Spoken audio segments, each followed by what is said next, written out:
Hi everybody, welcome to Live Blogger. In this tutorial series, we are designing this homepage over here using HTML, CSS, JavaScript and GSAP. So here we can see that when we scroll down, this video plays in the background and we have this text displayed over here. Now in the previous video, we created the UI and this is how it looks. Now in this video, we will add the functionality and the animation of the text. So let's get started.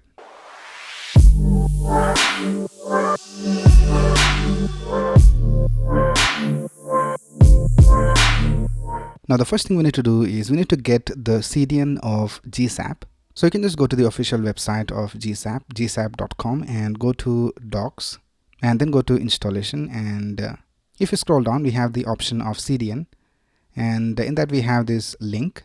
Now we also need to get a plugin from here called scroll trigger, so let's click on that, and now this is the code that we need to copy. So let's copy this. And let's go back to our source code. Let's go to the HTML file and let's paste it right here. Right now the next thing we will do is we will just add all the other captions as well. So right now we have this caption. So I'll just go ahead and copy and paste this.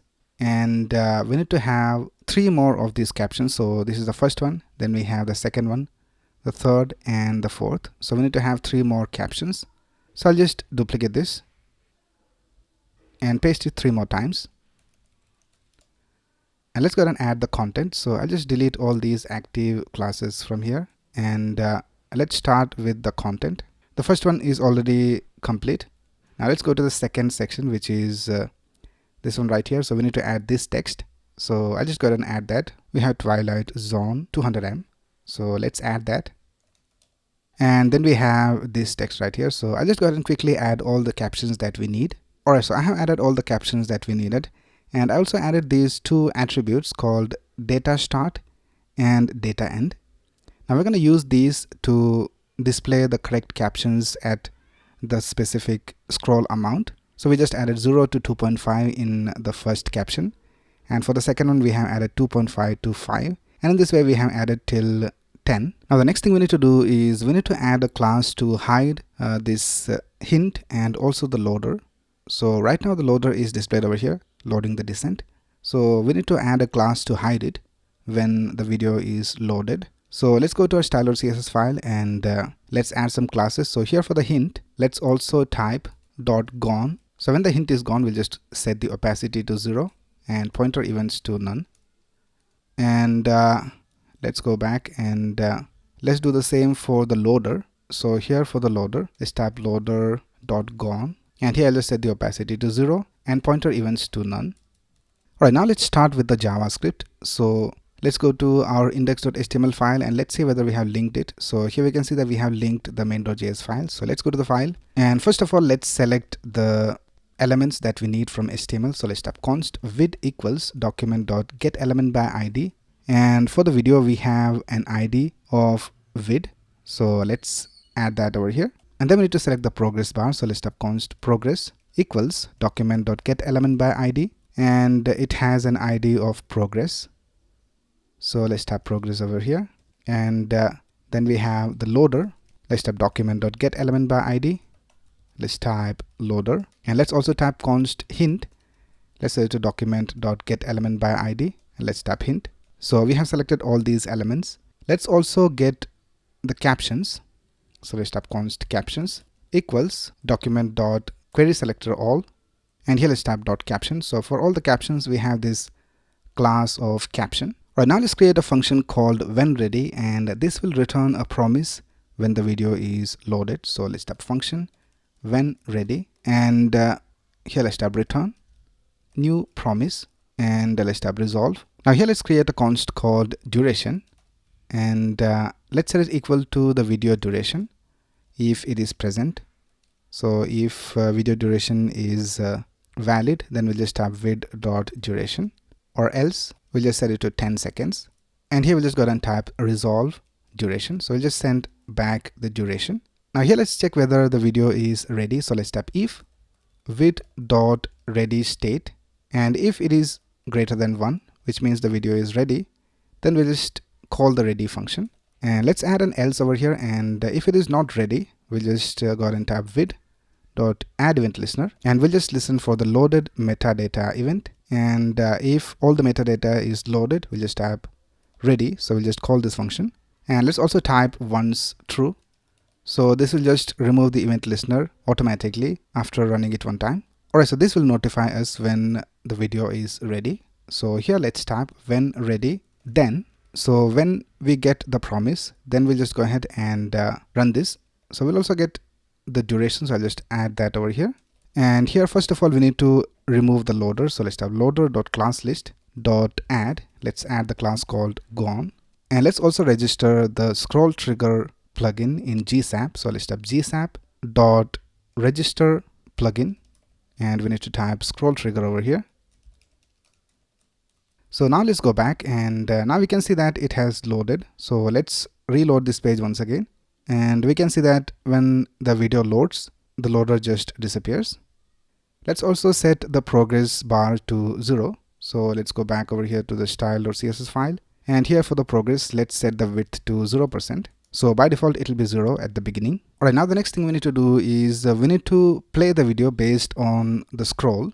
So what we will do is we'll create a const called proxy, and we'll just set the time of the proxy from 0 to the length of the video, and we'll just go ahead and set the current time of the video based on the proxy. So we will not directly animate the video.current time with GSAP because it can sometimes be unreliable. So let's go ahead and create a const called proxy, and in that I'll just create a time. Let's set it to 0 by default. Now GSAP will animate this time property inside the proxy. Then we'll just copy this value to the video current time attribute. Right, now let's create a function called setFrame. So let's type const setFrame, and we need to add all this code inside this block. So I'll just cut it from here and paste it down here. Now here let's create a const called t. Let's set it to proxy.time. Now let's create one more variable called last seek. So let's add that over here, last seek. So in this variable we will store the previously applied video time. I'll just explain to you what this last seek does. So here let's create an if condition. Let's type math.absolute t minus last seek. If it is greater than 0.03, then we'll just go ahead and type vid.current time, and I'll just set it to t, and let's set the last seek to t. So what we are doing over here is that we are checking whether the last seek and the t has a difference of greater than 0.03. So this is basically 30 milliseconds. So if it is greater than that, we'll just change the current time of the video, or else we'll just keep it as it is. So this will help us prevent unnecessary video updates for every single frame. Right, now let's go ahead and create a GSAP timeline. So let's type const tl equals gsap.timeline, and here let's set some defaults. Let's set it to ease, and we'll just set it to none, and let's add some settings for the scroll trigger. So let's type scroll trigger, and here let's set the trigger to the track division. So if you go back over here, we can see that we have created this division with an ID of track. So let's add that over here. And for the start, let's type top, and for the end, let's type bottom. So it will trigger the animation from the top of the website to the bottom. So it will have this full scroll area for playing the video. And let's also type scrub. Let's add the value 0.6 for that. So these are the settings for scroll trigger. So the animation starts when the top of the track element is at the top, and the animation ends when the bottom of the track is at the bottom of the browser window. And this scrub basically connects the animation to the scroll position. So 0.6 just adds a little bit of smoothing to the scroll. Now here let's create an on update, and I'll just call it self. So we can call this variable anything we want, and let's create a const called p. Let's set it equal to self.progress. So this progress will be from 0 to 1. So this is basically the scroll progress. So what we need to do is we need to set the width of the progress bar to 0 to 100% based on the scroll amount. So let's type progress.style.width equals p times 100 and % sign. So this will convert this 0 to 1 value into percent. So it will go from 0 to 100%. And when you scroll down, we also need to remove this scroll to descent hint. So let's do that as well. Let's go back, and we have already referenced the hint over here.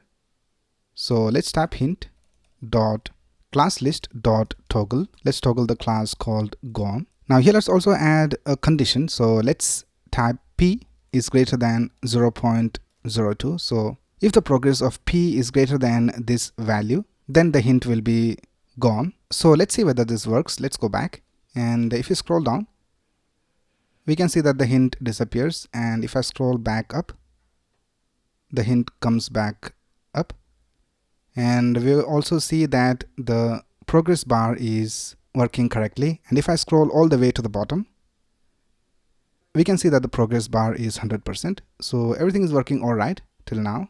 Right, now let's connect the video to the scroll.